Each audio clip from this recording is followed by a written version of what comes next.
आज का दिन भारत के लिए ऐतिहासिक ही नहीं गौरवशाली भी है। और आज आंध्र प्रदेश के श्रीहरिकोटा ही नहीं, पेरिस से भी कुछ ऐसी तस्वीरें सामने आई हैं जिन्हें देखकर हर भारतीय का सीना गर्व से चौड़ा हो जाएगा। तो हम चंद्रयान की तस्वीरें आपको दिखाएं, लेकिन उससे पहले आज हम डीएनए में देश को गौरवान्वित करने वाली बेहद खास तस्वीरों से शुरुआत कर रहे हैं, क्योंकि आज एक तरफ जहां श्रीहरिकोटा से भारत के मिशन चंद्रयान 3 की सफल ऊंचाई की ओर बढ़ते हुए कदम को आपने देखा है, तो उस दूसरी तरफ आप आज ये भी जानिए कि फ्रांस में, क्योंकि आज आपने देखा था कि भारत के मिशन चंद्रयान 3 की सफल लॉन्चिंग हुई, और वहीं दूसरी तरफ आज पेरिस में सारे जहां से अच्छा हिंदुस्तान हमारा की गौरवशाली धुन भी सुनाई दी। इस बार फ्रांस की बेस्टिल डे परेड में हिस्सा लेने के लिए भारतीय सेना को भी आमंत्रित किया गया था, और भारतीय सेना के मार्चिंग दस्ते ने फ्रांस की सैन्य टुकड़ियों के साथ पेरिस के ऐतिहासिक चैम्प्स एलिजे एवेन्यू पर कदम ताल किया। तस्वीरें भी हम आपको लगातार दिखा रहे हैं, और पेरिस से सामने आई ये तस्वीरें इसलिए भी बेहद खास है क्योंकि फ्रांस की बेस्टिल डे परेड में प्रधानमंत्री नरेंद्र मोदी बतौर चीफ गेस्ट शामिल हुए। पीएम मोदी का काफिला जब आयोजन स्थल पर पहुंचा तो उन्हें फ्रांस की फर्स्ट लेडी ब्रिजिट मैक्रो ने रिसीव किया। इसके बाद फ्रांस के राष्ट्रपति इमैनुअल मैक्रो ने भी गले लगाकर पीएम मोदी का स्वागत किया। प्रधानमंत्री नरेंद्र मोदी फ्रांस की बेस्टिल डे परेड में शामिल होने वाले दूसरे भारतीय प्रधानमंत्री हैं। इससे पहले प्रधानमंत्री मनमोहन सिंह भी इस परेड में शामिल हो चुके हैं। तो अभी हम आपको वो तस्वीरें दिखा रहे हैं जब प्रधानमंत्री मोदी का बड़े ही गर्मजोशी के साथ फ्रांस के राष्ट्रपति ने स्वागत किया गले मिलकर, और उसके बाद ये लम्हा भारत के लिए इसलिए भी खास हो जाता है क्योंकि ये दूसरे हमारे देश के प्रधानमंत्री हैं जो बतौर गेस्ट वहां पर आमंत्रित किए गए थे। लेकिन एक खास बात जिसे आज आपको जरूर जानना चाहिए वो हम आपको बताने वाले हैं। दरअसल फ्रांस में बेस्टिल डे परेड के लिए आमतौर पर एक से ज्यादा विदेशी मेहमानों को आमंत्रित करने की परंपरा है। यानी जिस तरह से भारत के प्रधानमंत्री वहां मौजूद थे, तो ये परंपरा है फ्रांस में कि वहां पर दूसरे देश के गणमान्यों को भी बुलाया जाता है। लेकिन इस बार फ्रांस में ये परंपरा तोड़ दी गई और पीएम मोदी को इस समारोह के लिए एकमात्र विदेशी मेहमान के तौर पर आमंत्रित किया गया। इसलिए ये जानकारी हम आपके साथ साझा करना चाह रहे थे।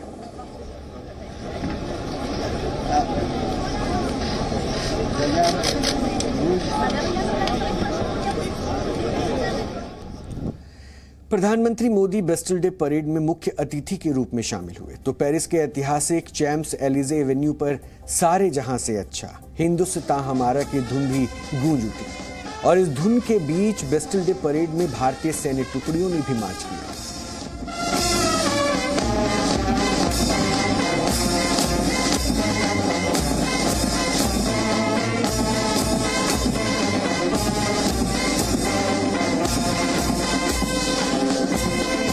और आज पेरिस की ये तस्वीरें अपने आप में ऐतिहासिक हैं।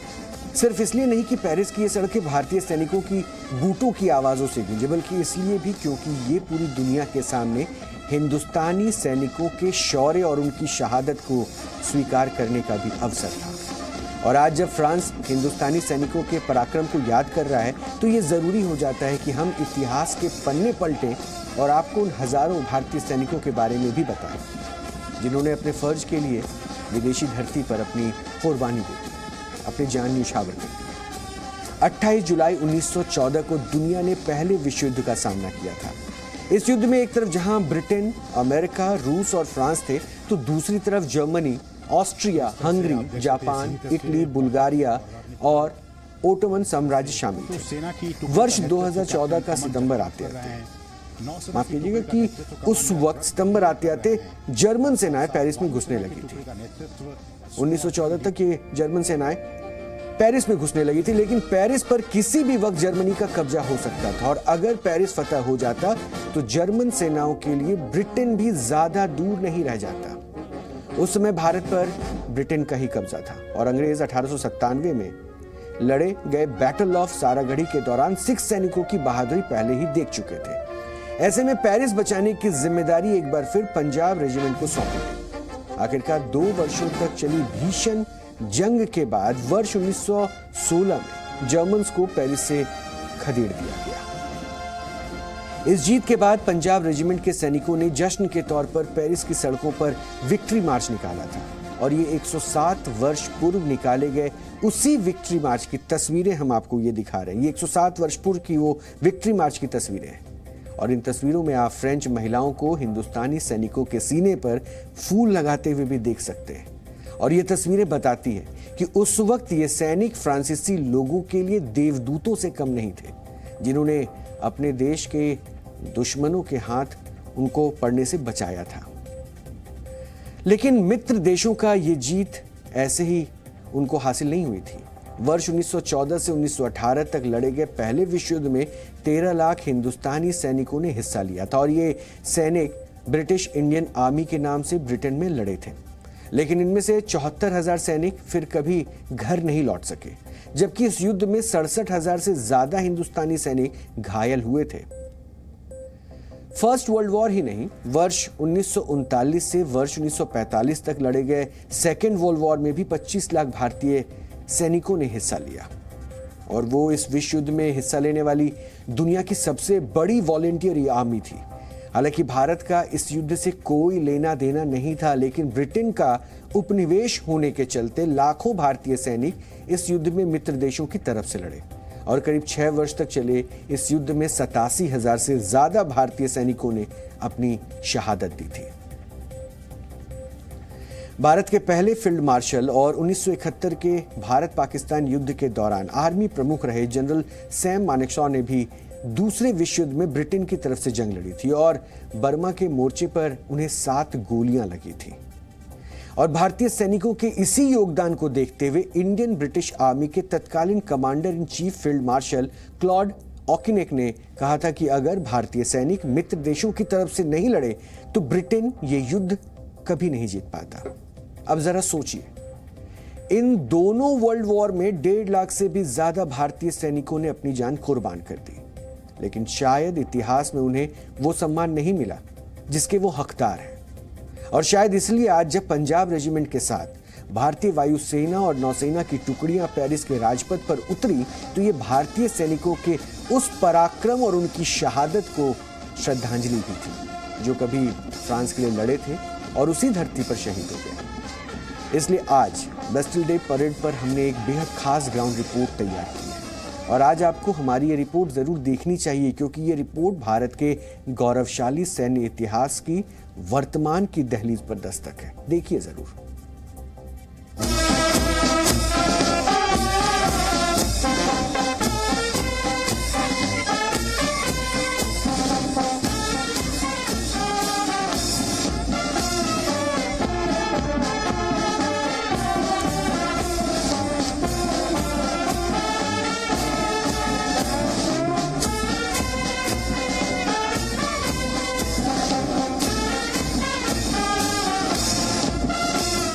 फ्रांस की बेस्टिल डे परेड में जब सारे जहां से अच्छा हिंदुस्तान हमारा की धुनें गूंजी तो ये लम्हे अमर हो गए।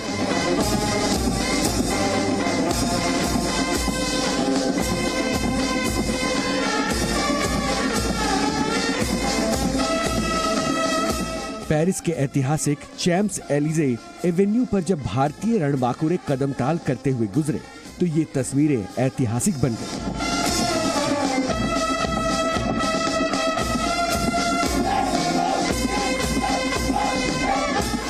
बेस्टिल डे परेड में पंजाब रेजिमेंट के जवानों के बूटों की आवाज कुछ ऐसे गूंजी जैसे एक बीत चुकी सदी वर्तमान की दहलीज पर दस्तक दे रही है।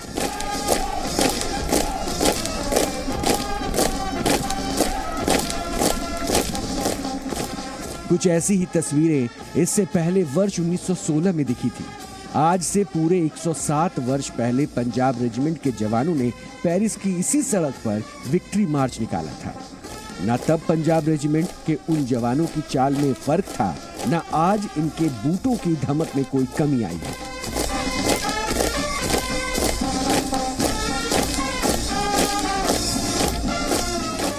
जीत का जश्न मनाने के लिए उस वक्त भी भारतीय सैनिक पेरिस की सड़कों पर उतरे थे और इसी तरह चैम्प्स एलिजे एवेन्यू पर विक्ट्री मार्च निकाला गया था।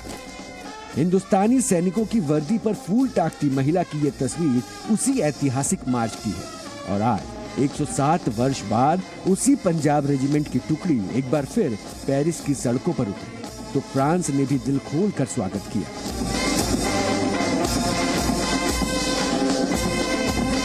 सारे जहां से अच्छा की धुनों के बीच भारतीय सेना का दस्ता जब सलामी मंच के सामने से गुजरा तो पीएम मोदी भी खुद को सल्यूट करने से नहीं रोक सके।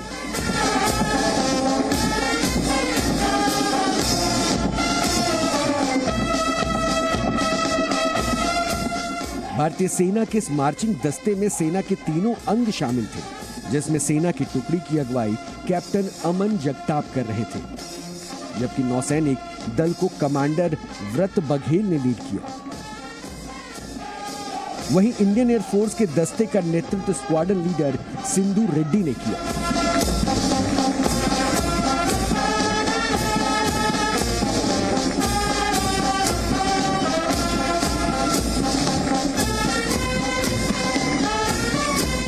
हमारे लिए ये बहुत ही ज़्यादा गौरव की बात है, क्योंकि पंजाब रेजिमेंट का एक बहुत पुराना नाता है फ्रेंच आर्मी के साथ। पंजाब रेजिमेंट वर्ल्ड वॉर 1 और वर्ल्ड वॉर 2 दोनों में ही फ्रेंच आर्मी के साथ लड़ाई की है। और पंजाब रेजिमेंट ने सितंबर 1915 में यहाँ पर 900 ट्रूप्स से भी ज़्यादा लोगों ने यहाँ पर जो बलिदान दिया है, उसका जो हमें बैटल ऑनर मिला है, जिसे कहते हैं फ्रांस और फ्लैंडर्स। तो ये जो इन्फॉर्मेशन थी, ये हमारे लिए सबसे बड़ा मोटिवेशन था, खासकर कि मेरे बंदों के लिए भी। And we are really motivated and excited. हमने जून से ही इनफैक्ट तैयारी शुरू कर दी थी, तो 1 महीने से ज़्यादा की प्रैक्टिस है। और लोग तो हमारे मेन हैं, हमेशा तैयार रहते हैं, लेकिन इस इवेंट के लिए हम डेफिनेटली तैयार हैं। बहुत ही खास मौका है। इनफैक्ट नेवी जो मार्चिंग कंटिंजेंट है वो शॉन्ज़-एलीज़े पे पार्टिसिपेट कर रही है। At the same time Indian navy का जो फ्रंट लाइन डिस्ट्रॉयर है INS चेन्नई, वो ब्रेस्ट में है, फ्रांस के नॉर्थ में, और वहाँ पे बेस्टिल डे सेलिब्रेशंस में पार्टिसिपेट करेगा। So it's a matter of great honour for our service. जो बेस्टिल डे परेड है, इस फ्रांस की धरती पे हम मार्च कर रहे हैं। We are really excited to be in front of our prime minister on foreign land as well as the president of the France. सिर्फ पेरिस की सड़कों पर ही नहीं, पेरिस के आसमान में भी भारत का पराक्रम नजर आया। चैम्प्स एलिजे के ऊपर भारतीय वायुसेना के 3 रफाल लड़ाकू विमानों ने फ्रांस के फाइटर जेट्स के साथ मिलकर फ्लाई पास्ट किया। फ्लाई पास्ट में हिस्सा लेने के लिए इन विमानों को खास तौर से पेरिस भेजा गया है और ये करीब 7000 किलोमीटर की नॉन-स्टॉप उड़ान भरते हुए फ्रांस पहुंचे थे। 10 घंटों के सफर के दौरान ये विमान ईंधन के लिए भी नहीं उतरे और इन्हें हवा में ही रिफ्यूल किया गया था।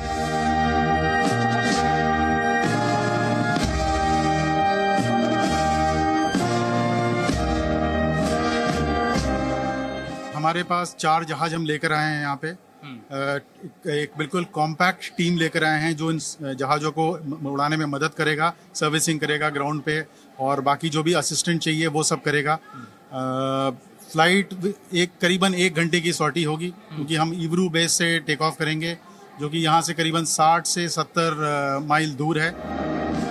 इंडियन नेवी का guided missile destroyer INS Chennai भी फ्रांस में है और मेक इन इंडिया के तहत बनाए गए स्वदेशी जंगी जहाज फ्रांस के बस्ट शहर में बेस्टिल डे परेड का हिस्सा बना। पेरिस से विशाल पांडे के साथ ब्यूरो रिपोर्ट, जी मीडिया।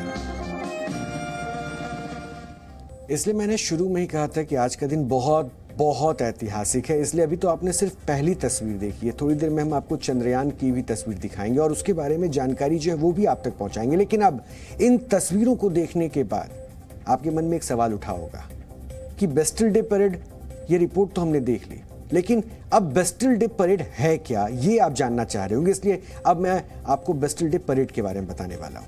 इसे क्यों आयोजित किया जाता है, ये सवाल भी अगर आपके जहन में है, दिमाग में है, तो इसका जवाब भी आपको मिल जाएगा। बेस्टिल डे को फ्रांस में राष्ट्रीय पर्व के रूप में मनाया जाता है और इसे फ्रांस की ऐतिहासिक क्रांति के प्रतीक के तौर पर देखा जाता है। 18वीं सदी के अंत तक फ्रांस पर राजा लुई 16वें का शासन था और राजशाही के दौरान बेस्टिल किले को जेल के रूप में इस्तेमाल किया जाता था।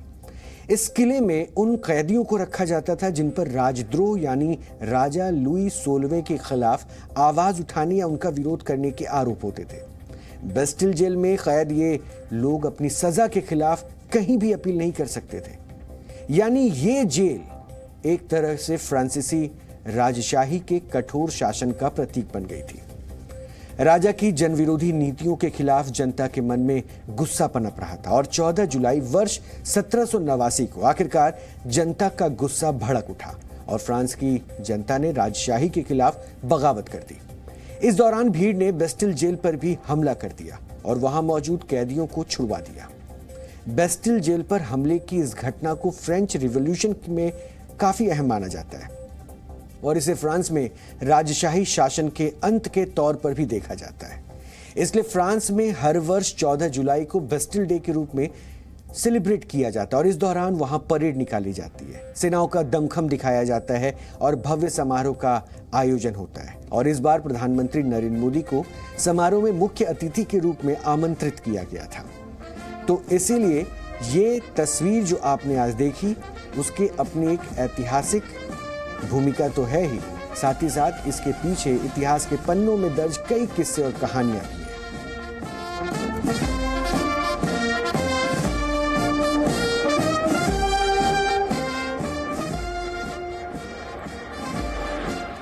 एक बार फिर से हम पेरिस का रुख करेंगे। हमारे साथ विशाल बने हुए। विशाल, अभी हमने राफेल के बारे में बहुत कुछ बताया और अभी राफेल को लेकर जिस तरह से हमने बताया कि भारत से ही राफेल वहां पे गए और इस परेड में शामिल भी हुए, अभी भी समझौते की कड़ी में राफेल की चर्चा है। उससे जुड़े जो अपडेट है एक बार हम चाहते हैं कि दर्शकों से आप साझा करें। देखिए रोहित, बिल्कुल, क्योंकि राफेल मरीन को लेकर दोनों देशों के बीच समझौता हो रहा है। भारत सरकार की तरफ से राफेल डील को मंजूरी दी गई है और प्रधानमंत्री नरेंद्र मोदी फ्रांस के राष्ट्रपति मैक्रों के बीच इस वक्त जो मुलाकात चल रही है, इस मुलाकात के बाद जो राफेल मरीन की डील है उसे और ज्यादा रफ्तार मिलेगी। आपने राफेल मरीन की बात की तो लगभग 90,000 करोड़ रुपए का ये रक्षा सौदा यहाँ पर भारत और फ्रांस के बीच होने की उम्मीद है और जो 26 राफेल मरीन लड़ाकू विमानों का सौदा हो रहा है उसमें 22 single seated Rafale marine aircraft होंगे और 4 ट्रेनर एयरक्राफ्ट होंगे। और साथ ही यहां पर अगर हम इनकी खूबियों के बारे में आपको बताना चाहें कि राफेल मरीन खास कैसे होगा, तो इसमें रडार सिस्टम बहुत अच्छा होशन सिस्टम होगा, विशेष संतरण उपकरण इस राफेल मरीन में लगे होंगे और इसे एक तरह से आप ये कह सकते हैं कि नौसेना का बाहुबली साबित होगा और इसका प्रयोग INS विक्रांत पे किया जाएगा और इसको लेकर जल्द ही जो रेट है उस पर अभी नेगोशिएशंस चलेगा और फिर उसके बाद इसे फाइनल कर लिया जाएगा। लेकिन यह एक बड़ा रक्षा सौदा भारत और फ्रांस के बीच माना जा रहा है। इसके अलावा 3 स्कॉर्पियन पनडुब्बी को लेकर भी रक्षा समझौता भारत और फ्रांस के बीच होगा और इसे भारत में बनाने का ही फैसला होगा। जैसा कि आपने मेक इन इंडिया को लेकर सवाल पूछा था, तो ये महाराष्ट्र के मझगांव डाक यार्ड में इसे बनाने का काम होगा। तो रक्षा के क्षेत्र में ये अहम समझौते भारत और फ्रांस के बीच में हो रहे हैं और राफेल एक बड़ा मुद्दा रहा। इससे पहले एयरक्राफ्ट लिया गया और अब राफेल मरीन फ्रांस से लिया जा रहा है। लेकिन सिर्फ रक्षा सौदे तक ही भारत और फ्रांस के संबंध सीमित नहीं है, इसका दायरा बहुत बड़ा है और आप ये समझ सकते हैं कि जब भारत के प्रधानमंत्री को बास्टिल डे परेड के मौके पर बुलाया जा रहा है तो फ्रांस के लिए भारत का महत्व कितना ज्यादा है। फ्रांस भारत की ताकत को, भारत की शक्ति को पहचानता है और आप ये भी कह सकते हैं कि भारत, जैसा प्रधानमंत्री नरेंद्र मोदी अपने हर भाषण में कहते हैं कि भारत लगातार तेजी से वर्ल्ड ऑर्डर में अपनी एक अलग भूमिका बनाता हुआ दिखाई दे रहा है। आप सोचिए, इससे पहले जब अमेरिका की यात्रा पर प्रधानमंत्री मोदी गए तो किस तरह से उनका राजकीय दौरे के तौर पर स्वागत किया गया और एक बेहद अलग तरह का प्रोटोकॉल दिया गया। 3 के तीनों दिन अमेरिका के राष्ट्रपति उनसे मुलाकात करते हैं और यहां पर भी इस वक्त फ्रांस के राष्ट्रपति के साथ प्रधानमंत्री की मुलाकात चल रही है। उसके बाद फिर लवर म्यूजियम में एक राजकीय डिनर का आयोजन रखा गया है जिसमें प्रधानमंत्री नरेंद्र मोदी शामिल होंगे और भारत फ्रांस की तरफ दोनों तरफ से ही जानी मानी हस्तियां भी इस डिनर में शामिल होंगी। तो आप ये कह सकते हैं कि भारत और फ्रांस के बीच रिश्तों को और ज्यादा मजबूत करने वाला प्रधानमंत्री नरेंद्र मोदी का यह दौरा है और अंतरिक्ष के क्षेत्र में भी कई बड़े सहयोग दोनों देशों के बीच में आगे बढ़ने को लेकर चर्चा हो रही है। कई अहम समझौते होंगे और साथ ही तकनीक के क्षेत्र में भी कई अहम समझौते दोनों देशों के बीच में हो रहे हैं। सेमीकंडक्टर एक बड़ा मुद्दा है चर्चा का और इसके अलावा अगर जो और मुद्दे हमें पता चले हैं। इसमें सबसे जो अहम है वो यहाँ पर काउंटर टेररिज्म के मुद्दे पर भी दोनों नेताओं के बीच इस वक्त बातचीत चल रही है, जिसका जिक्र प्रधानमंत्री नरेंद्र मोदी ने अपने संयुक्त बयान में भी किया कि कैसे दोनों देश लगातार आतंकवाद के विरुद्ध लड़ते रहे हैं। तो यूरोप में फ्रांस एक ऐसा देश है जो भारत के लिए मजबूती से खड़ा रहता है और भारत भी फ्रांस की हर समय मदद करता आया है, जैसा कि अपनी रिपोर्ट में अभी आपने दिखाया भी। तो कहीं ना कहीं आज भारत और फ्रांस के बीच में जो दोस्ती है ये और ज्यादा मजबूत हो रही है प्रधानमंत्री नरेंद्र मोदी के इस दौरे से। और आने वाले दिनों में जब जो और वैश्विक मुद्दे हैं, अंतर्राष्ट्रीय मुद्दे हैं, चाहे इंडो पैसिफिक का मुद्दा हो, दोनों देश साथ मिलकर काम करते हुए दिखाई दे रहे हैं। रोहित। बिल्कुल विशाल, और इसलिए ये तस्वीर बहुत ऐतिहासिक भी हो जाती है और इसके ऐतिहासिक मायनों को इसलिए हम दर्शकों को ये जानकारी साझा करके बता भी रहे थे। विशाल, आपका बहुत बहुत शुक्रिया। लेकिन इस मजबूत होते रिश्ते के बीच में एक और खास और ऐतिहासिक तस्वीर मिली है, क्योंकि अब हम बात करेंगे फ्रांस के सर्वोच्च नागरिक सम्मान, नागरिक और सैन्य सम्मान, Grand Cross of the Legion of the Honour, क्योंकि इससे प्रधानमंत्री नरेंद्र मोदी को सम्मानित किया गया। कल शाम पेरिस के एलिजे पैलेस में आयोजित डिनर कार्यक्रम के दौरान फ्रांस के राष्ट्रपति इमैनुअल मैक्रों ने पीएम मोदी को ये पुरस्कार दिया। पीएम मोदी ये सम्मान पाने वाले पहले भारतीय प्रधानमंत्री हैं और फ्रांस ने इस सम्मान से दुनिया के प्रमुख नेताओं और हस्तियों को सम्मानित किया हुआ है, जिसमें दक्षिण अफ्रीका के पूर्व राष्ट्रपति नेल्सन मंडेला, जर्मनी की पूर्व चांसलर एंजेला मर्केल और संयुक्त राष्ट्र के पूर्व महासचिव भी शामिल हैं। इससे पहले जून में पीएम मोदी को मिस्र के सर्वोच्च नागरिक सम्मान ऑर्डर ऑफ द नाइल से सम्मानित किया गया था और उसी सम्मान समारोह की ये तस्वीरें हम आपको दिखा रहे हैं। तो ये मजबूत होते रिश्तों की तो बात आपने देखी ही, लेकिन अब हम एक और मजबूत तस्वीर दिखाने वाले हैं, यानी भविष्य में भारत के और मजबूत होते तस्वीर को आज दुनिया भी देख रही है, क्योंकि भारत किस तरह से कदम आगे बढ़ा रहा है। क्योंकि हमने कहा था कि आज का दिन ऐतिहासिक है। आज के दिन में कई खास तस्वीरें हैं। एक तस्वीर अभी आपने फ्रांस से देखी। जी न्यूज़।